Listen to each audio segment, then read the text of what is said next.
Ndio kwa roho akanitoa manguo zote. Akaanza kunipapasa akaniambia si umekuja kazi. Hata wewe nipapasa hata na mimi nikaanza kunipapasa. Sasa mwili yake ilisimama. Akaniambia yeye hataki mwili yangu. Anataka nimnyonye. Kumnyonya tu. Mimi ilibidi kwa sababu unaona vile nimeacha hao watoto na nimepewa wiki moja. Sasa mimi nilifanya hiyo kazi nikamnyonya, nikamwambia mzuri. Sasa hapo ndio tulianza kuongea. Akaniambia mimi na umevalia nguo fupi ameshatamani mapacha. Mimi nimesikia nimekupenda sijui nini. Nikamwambia wewe mimi kama mimi mama yako. Akaniambia hapana, unajua nini Mungu wa mama walika hii ndio mnakuanga watamu. Na ndio nini ndio mnakuanga na mapenzi. Alafu sasa hapo tukaongea sasa ilibidi sasa ilifika pahali tukachukuana na yeye mpaka kwa room. Na unasema alikukunja kweli kweli. Kwanza wadogo wanakuanga na kazi nzuri sana. Wanakulima. Kabisa.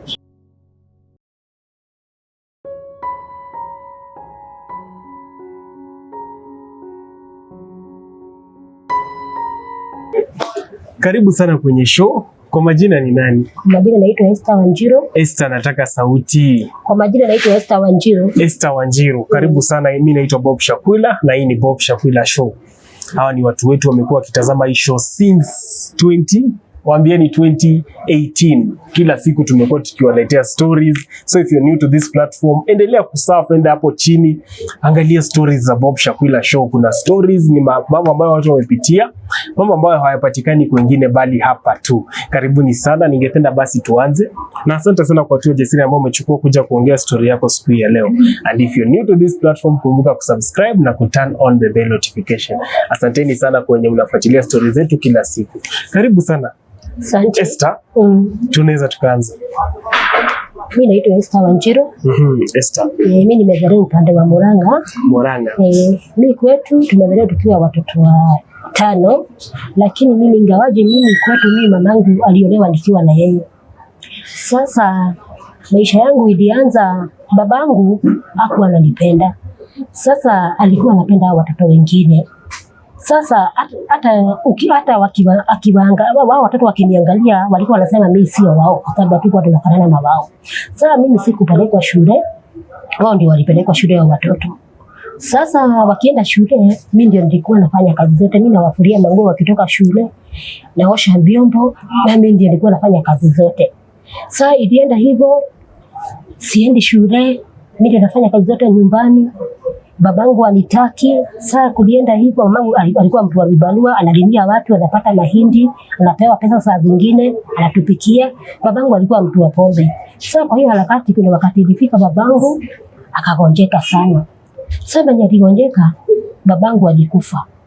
Sasa venye alikufa, babangu maisha tena ikakuwa ngumu kidogo sababu babangu alikuwa anamsaidia kiasi, hata ingawaje tayari alikuwa anaenda vibarua.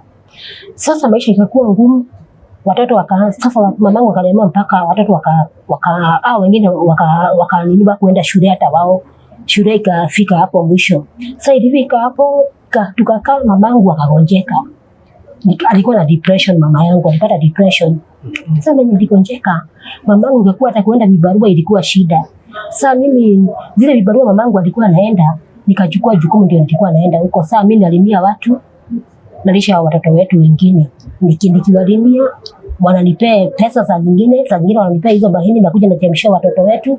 Sasa ilifika pale nikafika, kuna mama alikuja kwetu. Akaniambia mimi anaweza nitafutia kazi ya nyumba. Mimi akanipeleka kazi ya nyumba. Ile kazi nilienda nilikuwa nalipwa 800. Nilifanya kama miezi 3 hivi huko. Na alikuwa nilipa vizuri huyo mama. Sasa hiyo tena venye tulikanisha na huyo mama, huyo sasa bwanake alikuwa ananiangalia. Huyo mama kuna siku alinitime. Sasa kuna wakati usiku bwanake alikuwa anaamka ananichungulia, anarudi. Unaona kuchungulia? Anaona akinichungulia kwa sababu hiyo mlango ilikuwa inalia. Ananichungulia, anarudi. Sasa kuna wakati huyo bwanake alikuja mpaka kwa kitanda. Sasa alikuja akanifunua siku ya kwanza. Alinifunua. Sasa venye alinifunua nilikamwangalia, nikamuuliza nini, akaniambia hapana, nilikuwa naona kama hujajifunika, sasa nilikuwa nimekuja kukufunika. Na akatoka. Sasa akakaa kama siku 2 siku 3 tena akakuja tena. Alikuja tena akanifunua. Sasa alinifunua, alikuja nikaanza kunishika. Nikamuuliza ni nini? Kaniambia pole pole. Nikamwambia ni nini wewe? Yule mwanaume alinishika mdomo. Na akaanza akaniongelesha, akaniambia nimekuambia hivi. Ukiongea tena hapa ama useme nduru hapa, kazi yangu kwa kazi utafanya. Sasa yule mwanaume alinitoa nguo. Sasa alinitoa nguo, naye akajitoa nguo. Sasa nilinyamaza tu, sikupiga nduru. Sasa venye alitoa nguo, alitoa ile sehemu yake ya siri ilikuwa imesimama. Sasa alikuja kuniingiza. Hii ni usiku. Sasa bibi yako kwa nyumba bado akaoa kwa bedroom. Aliniingiza hiyo. Ulikuwa umewaiona mume wa mwanaume? Sikuwa. Mimi nisikia uchungu mingi sana. Alikukunja tu vizuri? Alinikunja vizuri sana. Na akaniingiza hiyo sehemu yake ya siri. Sasa nikaamka asubuhi, hii asubuhi yake alitoka na akaniachia 200. Na akaniambia nisiseme na nisiambie bibi yake. Sasa mimi nilinyamaza tu hivyo. Ilikuwa kama ni mtindo tu, yule bwana wa huko ilikuwa kama ni mtindo tu. Sasa akikaa siku kama 2 siku 3 anakuja na ninyemelea. Sasa kuna wakati bibi yake kama alikuwa anasikia bwana yake akitoka, alikuwa anafikiria ameenda kwa choo. Sasa kuna wakati aliona sasa ametoka amekaa sana. Bwana yake bibi yake alifikiria. Sasa alitoka tu pole pole akakuja mpaka kanini. Alinikuta na bwana yake. Kama anakupea vitu. Huyo bibi hata akuguza bwana yake. Alikuja akaguza bwana yake, mwenye alimuona bibi yake ameingia, yeye alitoka haraka. Yeye hakuwa anatoa nguo zote. Nguo zake zilikuwa amefikisha mpaka hapa. Sasa bibi yake mwenye alikuja alitoka haraka kama amechukua amekalisha nguo kama ametoka. Sasa bibi yake hapo akaanza kunitandika. Yule bibi akanitandika. Na akaniambia, kulikuwa usiku, kulikuwa kitu kama saa 8 hivi. Akaniambia nimekuambia hivi. Kwa sababu sitakufukuza saa hii. Nimekuambia ikifika 6 nyumba yangu nisikuone. Na akaniambia hizo masaa nianze kupanga manguo zangu na niende. Ndio nikifika ataniita nitoke niende. Sasa mimi niliamka nikaanza kupanga manguo zangu. Ikifika 6 hivi, hiyo alikuwa amenirusha nje. Akaniambia ndio. Sasa mimi nilirudi kwetu. Sasa bado watoto wetu, nilirudi sasa kwetu bado kule nyumbani, kwa watoto wetu. Mama yetu nikakuta tena amekuwa wasi sana. Afahamu hata anijui mama yangu. Ni kama depression ilimwingia kabisa. Anisa hata nikimuuliza mimi ni nani, mamangu hanijui. Sasa mimi tena nikaenda tu kwa zile tu vibarua za shamba. Tena nikapata tena zingine, nikapata kuna mama alikuwa hapo, nilikuwa namfulia nguo ananipea 50, na mwoshea vyombo ananipea 50, ama anatupea chakula ananipelekea mahindi. Sasa nikakaa. Kuna sasa watoto wetu waliendelea tu kukua tu hivyo hivyo. Yule mwenye alikuwa amenifuata alikuwa mkubwa. Sasa kuna mama tena alikuja huko kwetu akaniambia, wewe kwa sababu ndio mkubwa huko kwani unaona mama yenu wenye anakaa, wewe tafuta kazi ufanye nini uende. Sasa mimi nikamuuliza kazi nitapata wapi? Nikampa ile story kwenye nilikuwa. Akaniambia na wewe ukienda kazi ujifanye mtu. Mimi akaniambia atanipeleka kazi. Kuna mama rafiki yake anakuanga Nairobi. Akaniambia nitakupeleka huko kazi. Sasa venye alinipeleka, mimi nikaenda kanipeleka kwa huyo mama, nikakaa siku 2. Venye nilikaa siku 2, huyo mama akaniambia nitakutafutia kuna kazi inaenda Saudia, lakini sasa kama unajua kuna vitu vinatakikana. Kwanza utafanya kazi, nikutafutie kazi huku, ufanye kazi ndio upate pesa, ndio upate hizo vitu ndio uende Saudia, kwa sababu Saudia kuna pesa nzuri. Mimi huyo mama akanipeleka kazi. Kwenye huko kazi nilifanya mwezi mmoja kwenye nilipeleka. Kwenye nilipeleka kazi nikaanza kazi vizuri sana. Nikafanya vizuri, mama tulikuwa tunasikizana naye vizuri sana. Mimi mzee tena wa yule boma, huyo mzee wake alikuwa nikioga, alikuwa anakuja alikuwa ananichungulia. Sasa nikiwa kwa bafu. Huyu mzee tena kwingine alikuwa ananichungulia nikiwa kwa bafu. Unajua jana wala watu wanakuchungulia tu, kwani ulikuwa na umbo? Bado uko na umbo lakini nilikuwa mchanga, nilikuwa mdogo hiyo wakati. Nilikuwa mdogo. Anakuchungulia, anafungua mlango. Anafungua mlango, ananichungulia nikioga. Sasa ilifika, kuna wakati ilifika alikuja akanishikia kwa bafu. Na akaniambia nisiambie bibi yake. Huko umefunga mlango? Sikuwa nimefunga, unajua hata sikuwa naweza fikiria kama kuna kitu inaweza tendeka kama hiyo. Sikuwa nimefunga tu, nilikuwa nimerudisha tu kurudisha tu hivyo. Sasa alikuja kama ameingia. Sasa akaniambia nisiambie bibi yake. Mimi sikumwambia. Sasa mimi nikanyamaza, mwezi yangu ikaisha. Nikarudi kwa yule mama na sikwambia hata huyo mama hiyo story. Sasa akaanza kutafuta sana nitaenda Saudia. Sasa huyo mama nitafutia vitu nikaenda Saudia. Sasa venye nilienda Saudia alikutafutia hizo passport. Sasa hii baadhi. Sasa kama mzee wake ashalala na wewe. Sio sasa huyu. Sio huyu mama, huyu mwenye alikushikia kwa bafu. Huyu mwenye nishikia kwa bafu nilitoa kazi kwake, nilifanya mwezi mmoja kwa sababu ameambiwa nafanya kazi mwezi mmoja ndio nipate pesa, huyu mama aweze kunitafutia hizo vitu za kwenda Saudia. Sasa nirudi kwa yule mama mwenye alikuwa amenitoa ushago. After amelala na wewe, after amekulala na wewe kwa bafu, uliambia bibi yake ama maisha iliendeleaje kwa hiyo nyumba? Aziko zimebakia siku mingi ndio nitoke huko. Nilikuwa nimebakia kama wiki moja. So ulikaa tu? Nilikaa tu, nilikaa tu. Hakuwa na mlikaje yani na huyu mwanaume kwa hiyo nyumba? Hata kutoka afanye hiyo kitendo, huyo mwanaume hata hakuwa anataka, hata tukiwa kwa sitting, hakuwa anataka hata kukuja, hata hakuwa anataka nikukuja nikiwa. Alikuwa anaambia bibi yake, ambia huyu msichana wa kazi aende kuna kwenye nilikuwa nalala. Kwa nyumba yake ama aende kwa kitchen. Sasa alikuwa anamwamurisha nisikae hapo akiwa wapi? Akiwa hapo. Sasa nilirudi kule. Sasa huyo kanitafutia nini nikaenda sasa Saudia. Sasa when nilienda Saudia, mimi huko pale nilikuwa nimeenda, kulikuwa kunaitwa Riyadh. Sasa nikafanya kazi huko Saudia. Siku hatua uvajangi nguo yani vangi hizi manguo zile niko nazo. Kuna nguo napati wangu huko zinakaaje, manguo makubwa hivi light dera madera hivi. Sasa hizo manguo mimi nilikuwa navaa. Sana nilikuwa msichana, sana mateke yangu ilikuwa imesimama hivi. Huyu mama mwenye huku Saudia sasa alikuwa ananiambia ati bwana yake ananiangalia. Huko navaa bra.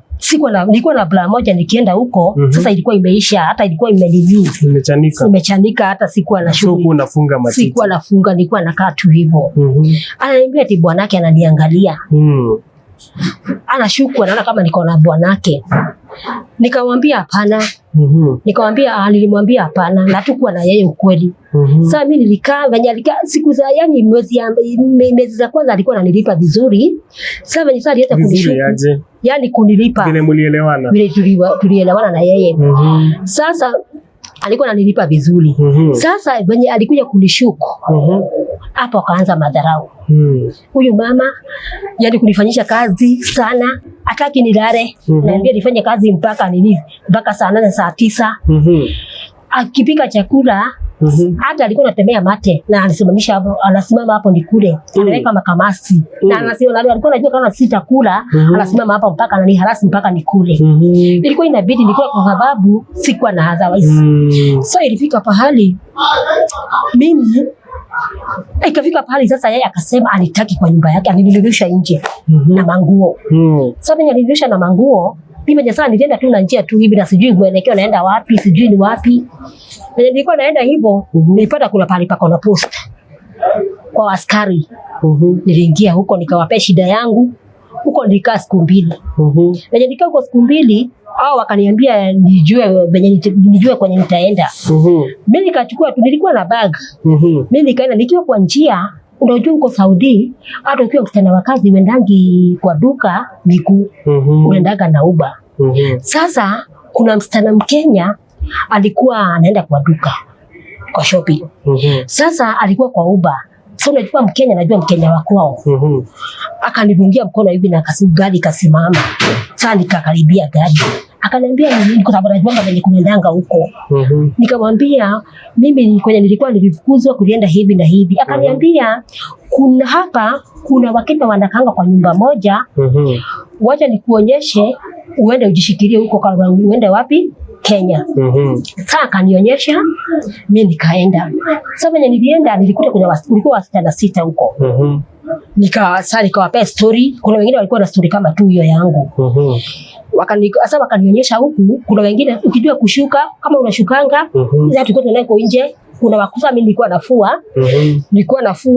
Nilikuwa napea 100 ya huko ni 2000 za huku. Sasa nikifua unapewa sasa hizo pesa. Sasa kuna pale palifika nikaona yani hapa yani siko kazi huku, hii kazi ni ya kutafuta hivi. Na kuna wakati unakaa hivyo na yuko kazi, na tena zile pesa ndizo tu unakula, mnachangana hapo. Kutoka Saudi? Niko Saudi bado. Niko Saudi kwa hii nyumba nimekuta wasichana. Umetoroka? Nimetoroka. Kumekuwa kama kemboi. Si ndio? Sasa huku hizi pesa tu mna nini ndio mnatumia. Hizi mnaenda kufunda. Unajua mmoja hawezi nunua na mnakaa nyinyi wote. Na hii nyumba mnachangana bado mnalipa hii nyumba. Sasa ilifika pahali ikafika saa mimi nikafikisha pesa za ndege. Mimi nikarudishwa Kenya. How much? Ilikuwa nimepata kama hivi, kama ilikuwa ni 400, kitu kama 400 huko za huko. Sasa mimi nikarudi Kenya. Sasa nirudi Kenya nilikuta mamangu tu kwenye tulikuwa tu tunaishi. Nikakuta mama yangu. Sasa sikuenda kwa huyu mama, sasa nienda sasa nyumbani. Nikakuta mamangu ni wasi sana kabisa sasa, na tena amekuwa mzee. Ni wasi hata jielewi hata nini. Kufula hata kupika hata lisahau la kupika, apikangi. Ni kupika labda apikiwe, akiwekelea kitu kwa kinini. So Saudi huko lala na boss, ni ile tu bibi alikuwa anakuona? Si kulala na yeye, boss kulala na yeye. Sasa mimi nilikuja huko nyumbani, kwa mama yangu, nikakuta mama yangu yuko nini, na tena sina pesa, nilikuja na kitu huko. Sasa nikaona hapa siwezi kaa. Mama yangu anataka mahitaji, nasikia vibaya nikiona sasa watu wakilanja ama mama yangu ana kitu, nasikia vibaya. Nikaongea tu na yule mama huyu mwenye alikuwa amenipeleka Saudi. Akaniambia nitafutia kazi Kenya. Sasa nikamwambia sitaki kazi huko. Akaniambia nitafutia kazi huko. Tena nikarudi huko tena. Sasa nirudi hapa Nairobi kunitafutia askari, sikupata kazi. Mimi nilipata tu kama nikuja kwa mama, nikaa kama wiki moja. Nikiwa tu kwa kama mimi natembea tu hivi, kwa sababu tu nikimaliza kazi kwa hiyo mama nilikuwa nazurura tu kidogo nijue sasa hiyo mtaa venye inakaa.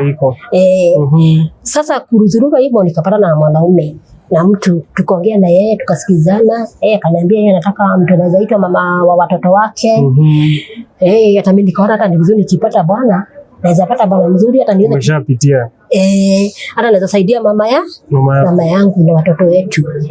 Mimi sasa venye sasa tuliongea, nikaenda direct, hata hakuna mambo ya kujuana ama kunini. Mimi nenda direct nikakaa huko.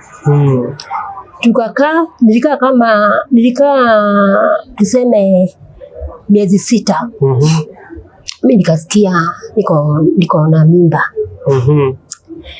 Haya, nikakaa nikazaa mtoto wa kwanza. Yule bwanangu akaanza kukunywa. Kukakaa tena, si hata wao watoto wangu wamefuatanilia hivi. Nikazaa tena mtoto mwingine. Tena kukakaa tena nikazaa mtoto mwingine. Yule bwana akaleta shida. Akasema ni kwani utembeani na wanawake? Wale wengine wakuongeleshe. Ujui kwenye wanaendanga wewe mambo yako ni kuzaza hapa. Hata watoto sio wangu. Akaanza madharau kutoka hiyo wakati akaanza madharau kulichapa. Sina amani. Kuna wakati sana niliamka usiku nikuta kama amenishikia nyundo hivi. Na yeye alikuwa ameingilia hizo sasa pombe, bangi. Nikamuuliza nikastuka ni nini? Ananiambia mimi nataka uamue mara mbili. Ujue kama ni moyo wako utakaa huku ama ukufe. Akaniambia unataka aje? Nikamwambia unataka nini? Mimi nataka uniondokee. Hao watoto umeniokotea. Mimi sitaki watoto na sitaki bibi. Mimi nikakaa. Na sasa hizo niko na watoto watatu. Sasa hizo nasema hivyo niko na mimba nyingine. Niko na mimba sasa hizo. Akaanza madharau kunichapa. Sasa nataka niende. Sasa kuna wakati aliacha kufuri. Akabeba kifunguo. Akaniambia nimekwambia hivi, mimi wote kama umefunga nyumba ya, mimi sitaki bibi na sitaki watoto. Mimi nataka kukaa hivyo. Mimi sikuenda. Akakuja tena jioni akaniambia kwa nini ukusikia vile nilikwambia? Nikamwambia nilisikia na ni nini? Kesho nikikukuta hapa mimi wewe utaenda mochari na mimi niende jela. Sasa mimi venye niliona hivyo mimi nikaamua mimi nikatoka nikaenda. Sasa venye nilienda nilipata marafiki zangu. Marafiki zangu kuna rafiki yangu nilienda kwake, nilikaa kwa rafiki yangu. Rafiki yangu alikuwa anakaa maisha mzuri sana. Unaona yeye hakuna kitu akosi. Akaniambia mimi kama siku ya 3 ndio aliniambia. Mimi nimekwambia hivi Wanjiru. Mimi uko na watoto na wewe nimekupea chakula na kulishia watoto. Wewe sio mtoto.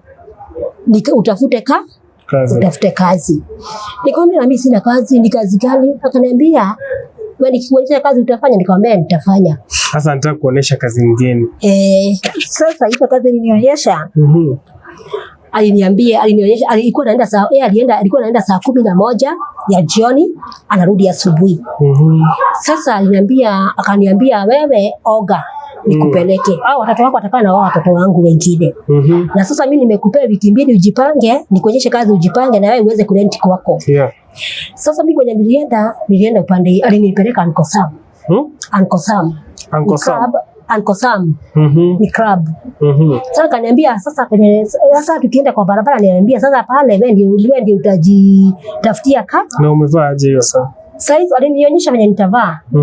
Nilikuwa nimebeba kaskati fupi hivi kanafika hapa na kanimika amefika hapa. Hiyo ni nguo ya kazi lakini hatukuvalia hapa. Tulivalia huko venye tulifika ndio tulivaa huko. Sasa tulikuwa tunapanga line. Sasa mimi wanaume walikuwa wanakuja, wengine wako na magari, wengine wako miguu. Sasa kuna mmoja alinichukua. Sasa mimi nilichukua yule mmoja, tuenda naye kwa lodge. Ndio kwa lodge akanitoa manguo zote. Akaanza kunipapasa, akaniambia si umekuja kazi? Hata wewe nipapasa ni hata na mimi nikaanza kumpapasa. Sasa mwili yake ilisimama. Akaniambia yeye hataki mwili yangu. Anataka nimnyonye. Kumnyonya tu. Mimi ilibidi kwa sababu unaona vile nimeacha watoto na nimepewa wiki 1. Sasa mimi nilifanya hiyo kazi nikamnyonya. Ulimnyonya masaa mangapi? Nimnyonya kama masaa 2 hivi mpaka akamwaga. Mimi nilimnyonya mpaka akamwaga. Sasa kumaliza alinipea 300. Mimi sasa nikarudi pale tena. Kwa sababu ukienda hapo Uncle Sam, unakaa hapo mpaka asubuhi. Huyu akikuja, yani unaenda kama kusema unaweza na umeenda 7. Hata 7. Sasa venye nilirudi pale huyo rafiki yangu tena alikuwa tu pale. Umenyonyana amekujenga pesa ngapi? Amenijenga 300. Sasa venye nilirudi pale nikamwambia rafiki yangu hapo nilimkuta hapo. Akaniambia kazi iko bado. Ukitoka hapo asubuhi utakutoka na 1000 ama 15. Akaniambia ukuje tena mwingine akakuja. Tu nikiwa hapo. Akakuja. Alikosa kwa sababu mimi nilikuwa mgeni hapo, nilikuwa na demand sana. Sababu wengine walikuwa ni kama unajua kama wanazoendanga sana hapo. Sasa akakuja. Yaani mwingine akakuja, akanichagua, nikaenda.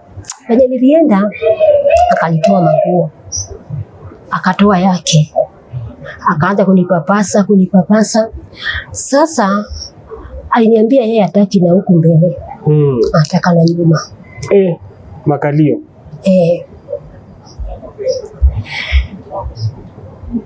Alienda huyu mtu, alienda na mimi.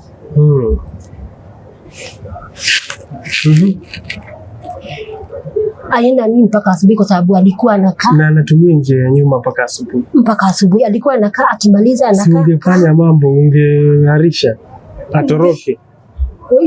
Kwani huko umekula unamshtua unahara, unamwambia wewe. Kai. Juu hiyo ni mbaya, haifai apitie huko. Sasa ilikaa hivyo, sasa nikarudi sana, tulienda nyumbani. Huyu alinipea 500. Uliweza kutembea? Anipea, nilikuwa nasikia uchungu sana. Kwanza hiyo mara ya kwanza ndiye aingie, nilikuwa nasikia uchungu mingi sana. Sasa siku huyu alinipea 500. Sasa nikarudi nyumbani, tukakutana na huyu, na yeye alienda akalala, na yeye akakuja. Sasa nilirudi nyumbani tena, akaniambia tena bado ile tu saa 11 tena tukaenda tena kwa kazi. Ni kazi sasa, nimepata kazi, tukaenda kwa kazi tena. Hapo tu nikapata mtu kupata mtu, nikaenda yule mtu, na yeye alienda na mimi kutoka huyo, hata si kupata mtu mwingine kutoka, ilikuwa kitu saa 5 mpaka 6. Ni kama huyo mtu alikuwa amekunywa dawa. Huyo mtu alienda na mimi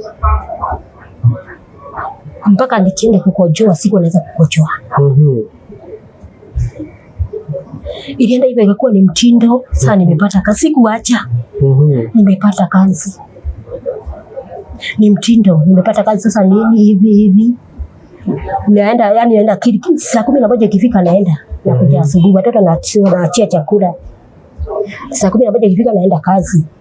Sasa ilifika saa akaniambia, sasa umepata pesa, sasa wewe enda ulete nyumba ya. Mimi nitafuta kanyumba. Nitafuta kanyumba na nikarent, ilikuwa 250. Nikarent. Tukakaa na watoto wangu tu nikifanya hiyo kazi. Kuna pale palifika, mimi nikagonjeka.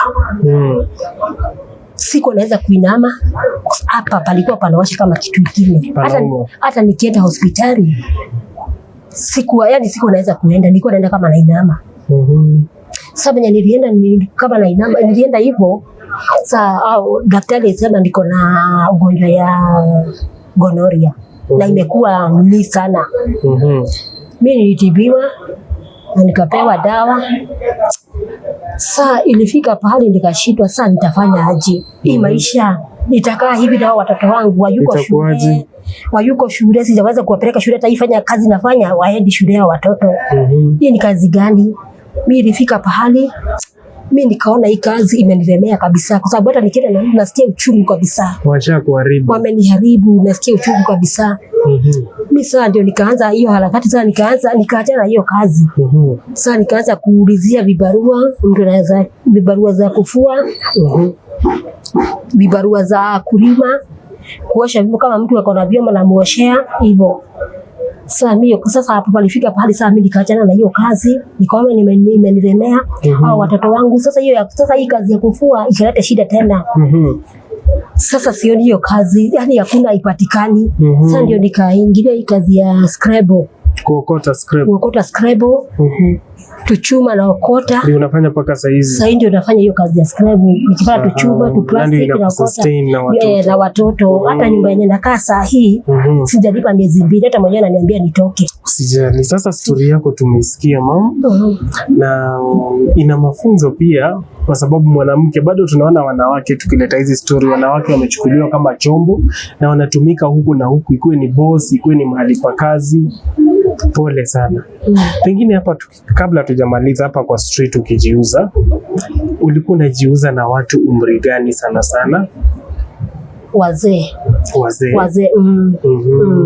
Hakuna penye watoto wamekujia, vijana wa 18, 16 wakitaka wauzie? Wako, lakini wazee ndio walikuwa wengi. Hapa kwa watoto sana sana. Tumekuwa tukifanya utafiti kuona mbona watoto wananunua ngono. Ni watoto wa umri gani hivi? Watoto wa miaka 20. 20 si mtoto, unasema below 18. Kuna 16. Nao ni wanafunzi. 16. Sasa wanakuja kununua, wametoa wapi pesa?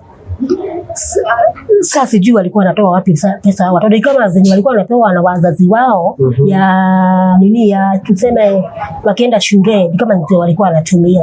So pocket money. Pocket money sasa. Niambie mtoto mlipata, niambie kwa kisa chako na mtoto mdogo wa shule kilikuwaje? Yaani sikuelewi. Yaani mlianzaje na watoto hivyo? Niambie mtoto mmoja mwenye umewahi lala na yeye. Alianzaje ndio mkafikishana mpaka hapo? Na alikuwaje pale kazini? Huyo mtoto, yaani mtoto mwenye nimeshaonana na yeye. Mwanafunzi. Alikuja yani alikuja tu ni bado huyo mtoto alikuwa ameingilia mambo ya hizi bangi dawa za kulevya. Sasa alikuja. Ulijuaje? Nilijua kwa sababu yeye alikuwa na react. Alikuwa anafanya kufanya aje? Yani tu vituko hivi. Sasa naona kama mimi yani aliogopi na maana mimi sio mtu wa lika yake. Sasa hata kwa kazi yake ilikuwa sawa sana. Kitandani ilikuwa sawa sana kabisa. Mwanafunzi. Na pesa anakujipea pesa aje? Pesa unajua sasa hakuna. Unasumbuana? Hapana. Junior mzazi? Hapana, junior mzazi. Na mara mingi hapo kwa street watu walikuwa wanatumia kondo, mama ilikuwa bure. Manake story mingi nimesikia watu wanazalia pale. Kuna wengine walikuwa wanatumia na kuna wengine watumii. Hata kwa hiyo harakati nilipata ugonjwa, kuna kwenye wako wanatumia. Hata gonorrhea. Hata kuna wengine kuna wengine walikuwa na mabibi zao. Sasa wangekucha hivyo. Sawa, asante sana kwa story yako. Pengine sasa hizi unasema unaokota scrap. Mtu akitaka kukusaidia atakupata kwa nambari gani ya simu? Nambari yangu ni 0718 18 tena 72 96. Na unaweza saidika, unaweza fanya nini in case mtu atake kusaidia utumiwe pesa? Unaweza fanya nini nazo? Mimi naweza anza kwa biashara. Kama hata watoto wangu wamerukiwa sana. Kama mtu anaweza kuwa anatuma nguo ape watoto wangu. Hata kuna wengine kuna kijana wangu mkubwa huyu hawezi enda shule kwa sababu miaka yake imeisha. Lakini wengine kama kunaweza mtu anaweza shikwa na roho ya utu alipelekea watoto shule. Sawa. Na pengine wanafunzi, hiyo miaka ya wanafunzi ulilala nao kama wangapi hivi? Kama 4 hivi. Wote walikuwa wanatumia dawa ama kuna wale walikuwa tu sawa? Kuna wenye walikuwa sawa. Wanafunzi kutoa pesa ni rahisi ama ni ngumu? Ni rahisi. Rahisi sana. Uongeleshe mwanafunzi, unamuuliza, unajua wewe ni mwanafunzi wewe, mbona una girlfriend? Wanasema nini? Kuna mmoja umeongea naye, tuambie kwanza ilikuaje mpaka ndio mkafika hapo, kwanza mlitoana wapi? Mimi kwanza huyu kwa kwanza mwenye tulipatana na yeye, tulipatana pahali nilikuwa kwa soko. Mwanafunzi alikuwa anatoka shule na uniform. Alikuwa uniform tu. Sasa kama nimeenda hivi akaniongelesha, akaniambia habari yako, nikamwambia mzuri. Sasa hapo ndio tulianza kuongea. Akaniambia na umevalia nguo fupi, ameshatamani mapacha. Mimi nimesikia nimekupenda sijui nini. Nikamwambia wewe mimi kama mimi mama yako. Akaniambia hapana, unajua nini, huyu wa mama walika hii ndio mnakuanga watamu. Na ndio nini ndio mnakuanga na mapenzi. Alafu sasa hapo tukaongea sasa, ilibidi sasa ilifika pahali tukachukuana na yeye mpaka kwa room. Na unasema alikukunja kweli?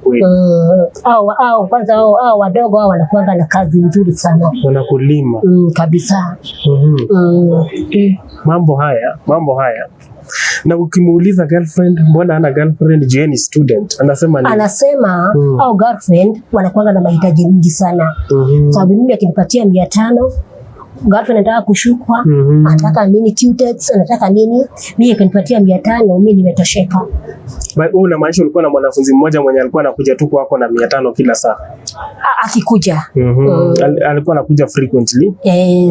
Sawa sawa. Asante sana kwa muda wako. Umepeana namba ya simu ama unaweza rudia tena? Naweza rudia 0718 18 72 96. Majina ni Esther Kuria. Esther Kuria. Asante sana. Mungu akubariki. And to my esteemed viewers, hope you are learning. Wana wazazi regulate pesa kwa boy child, ama pia monitor, unajua inaenda wapi, inafanya nini, inatumikaje. Ni rahisi kufanya hivyo ukitujoin kwenye join community. Tuna mafunzo pale na wamama wa umri. Join our channel to watch success stories za hawa na mengine mengi. Till we meet again, it has been a great host, Bob Shakwila, and this is the latest episode for today on Bob Shakwila Show. Bye bye. God bless you.